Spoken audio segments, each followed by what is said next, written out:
நான் இங்கு குறிப்பிட வருகின்ற விடயம் நீங்கள் சட்டத்துக்கு புறம்பாக இந்த பில்லை நீங்கள் கொண்டு வந்திருக்கிறீர்கள் என்றது இல்லை என்னுடைய கருத்து.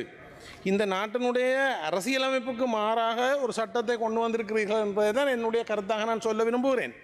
இதனூடாக மாகாணங்களுக்கு பகிர்ந்தளிக்கப்பட்ட 9ஆம் அட்டவணையின் ஊடாக நிரல் 1 நிரல் 3 ஆகிய 2 நிரல்களுக்கூடாக மாகாண சபைக்கு வழங்கப்பட்ட அதிகாரங்களை இந்த அரசாங்கம் மீளப்பெறுகின்றது அல்லது பறித்தெடுக்கின்றது என்பதைத்தான் நான் இந்த சபைக்கு சுட்டிக்காட்ட விரும்புகிறேன். அதற்கு நாங்கள் எதிர்ப்பை தெரிவிக்கின்றோம். 7 minutes.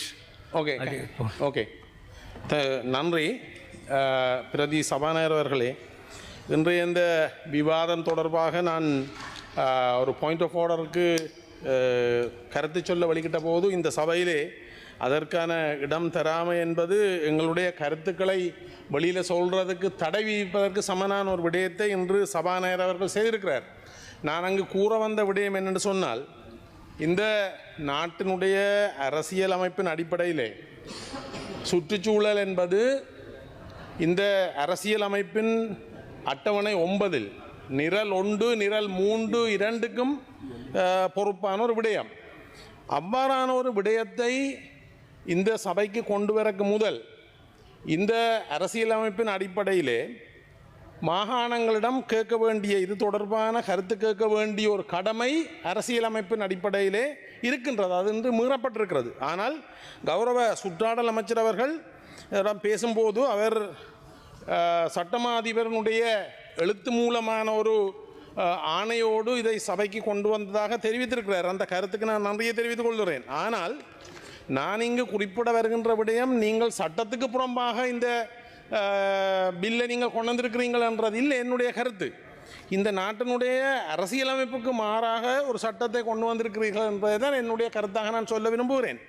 இதனூடாக மாகாணங்களுக்கு பகிர்ந்தளிக்கப்பட்ட 9ஆம் அட்டவணையின் ஊடாக நிரல் 1 நிரல் 3 ஆகிய 2 நிரல்களுக்கூடாக மாகாண சபைக்கு வழங்கப்பட்ட அதிகாரங்களை இந்த அரசாங்கம் மீளப்பெறுகின்றது அல்லது பறித்தெடுக்கின்றது என்பதைத்தான் நான் இந்த சபைக்கு சுட்டிக்காட்ட விரும்புகிறேன். அதற்கு நாங்கள் எதிர்ப்பை தெரிவிக்கின்றோம்.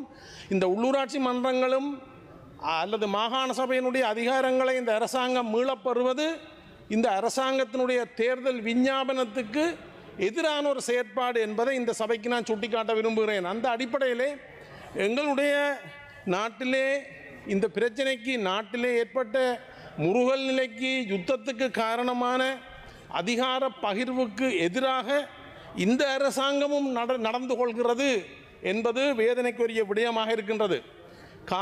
இன்று காலை கருத்து கூறிய சுகாதார அமைச்சர் அவர்கள், நாங்கள் சட்டங்களை கொண்டு வந்துவிட்டு மாகாண சபை தேர்தலை நடத்துவோம் என்பது ஒரு வேதனைக்குரிய விடயம்.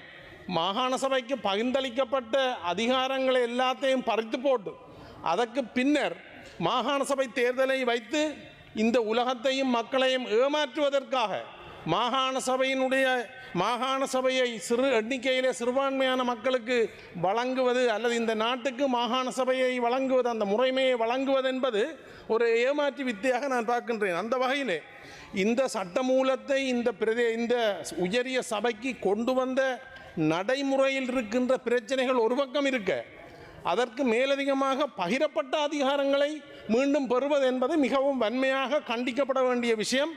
இன்று நாங்கள் வாக்கெடுப்பு கோரி நிச்சயமாக நாங்கள் அதுக்கு எதிராக வாக்களிப்போம்.